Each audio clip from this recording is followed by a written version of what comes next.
नमस्कार मित्रों, SN. B Ed girls college की मैं सहायक आचार्य पूजा सैनी आपका यूट्यूब की लाइव क्लासेज में आपका स्वागत करती हूँ। बी.एड सेकेंड ईयर से एक समावेशी विद्यालय का निर्माण, जिसका टॉपिक हमारा था RTE 2009, जिसके बारे में हमने कल थोड़ी सी चर्चा की थी, जिसके 2 चरण मैंने आपसे डिस्कस किए थे या अर्थात बताए थे। आज़ादी से पहले की मांग और आज़ादी के बाद में ये शिक्षा का अधिकार हमें किस प्रकार से मिला था आदि विषयों पर हमने कल चर्चा की थी। आज़ादी से पहले गोपाल कृष्ण गोखले ने 1910 में ही निःशुल्क व अनिवार्य शिक्षा के अधिकार की मांग की थी।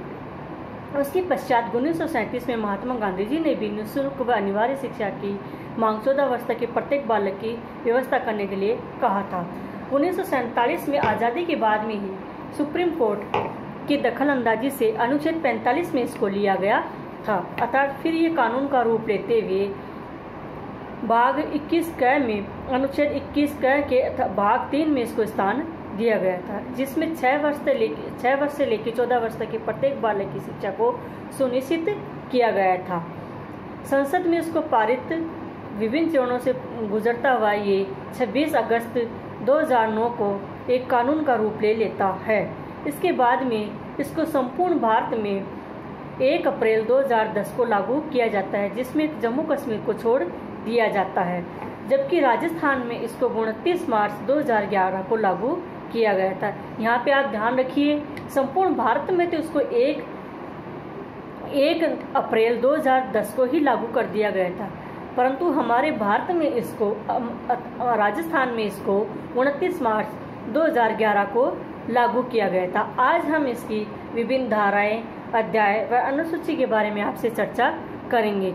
इसमें कुल धाराएं हैं 38, 7 अध्याय व 1 सूची का वर्णन, अनुसूची का वर्णन यहाँ पर किया गया है। अध्याय 1 में प्रारंभिक शिक्षा को लेकर बात कही गई है, जिसमें धारा 1 व धारा 2 के बारे में विस्तार से बताया गया है। आज की लाइव क्लासेज में मैं आपके अध्याय 1 प्रारंभिक शिक्षा अर्थात शिक्षा की शुरुआती चरणों से धारा 1 के अंतर्गत में आपसे इस पर विस्तार से चर्चा करूंगी।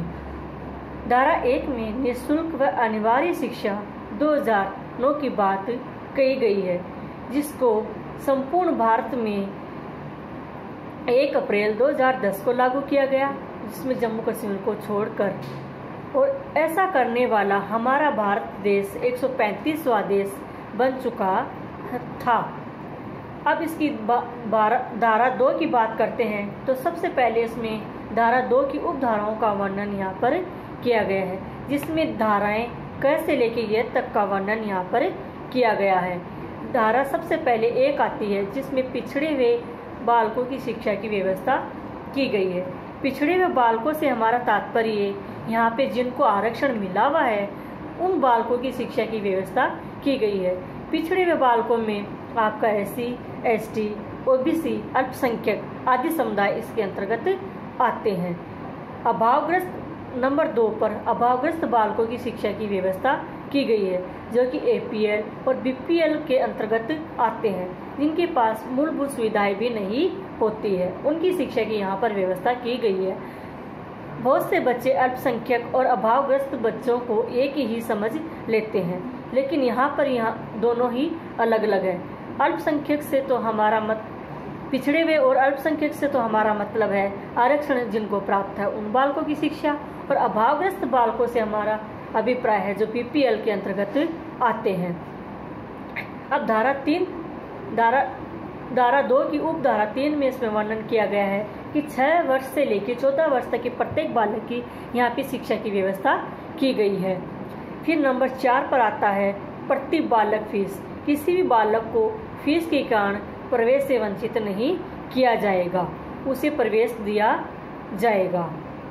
हाँ, एक बात और बताना मैं चाहूँगी कि सामान्य बालकों को 6 से 14 वर्ष तक की शिक्षा की व्यवस्था की गई है, लेकिन वहीं दिव्यांग बालक अर्थात जो अपाहिज बालक है, हैंडीक्राफ्ट्स बालक है, उनके लिए स्पेशल एजुकेशन की व्यवस्था की जाती है। तो उसमें 6 से लेकर 18 वर्ष तक के प्रत्येक बालक की शिक्षा की व्यवस्था की जाती है।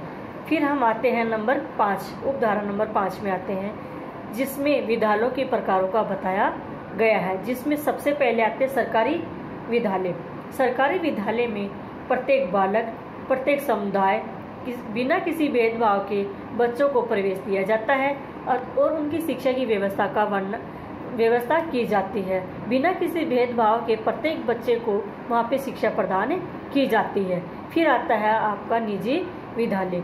निजी विद्यालयों में 25% सीटों पर आरक्षण की व्यवस्था की गई है, जिस पर प्रत्येक साल लॉटरी के द्वारा वहाँ पर जो आर्थिक रूप से पिछड़े हुए हैं, जो अभावग्रस्त बालक हैं, उनको वहाँ पर प्रवेश दिया जाता है। फिर है सरकार के द्वारा अनुदान दिए जाने वाले विद्यालय। कुछ ऐसे विद्यालय भी हमारे राजस्थान में है जिनमें ट्रस्ट का और निजी व्यवसायों का भी, सरकार का और ट्रस्ट का दोनों का वहाँ पर योगदान होता है, जहाँ पे भी प्रत्येक बालक की शिक्षा की सुनिश्चित किया जाता है।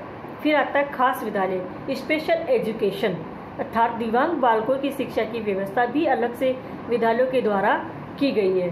फिर आता है हमारा नंबर 6, इसमें प्रारंभिक शिक्षा अर्थात कक्षा 1 से लेके 8वीं तक की शिक्षा की व्यवस्था की गई है। फिर उपधारा नंबर 7, जिसमें बालक जिसके संरक्षण में रहता है उसका यहाँ उल्लेख किया गया है।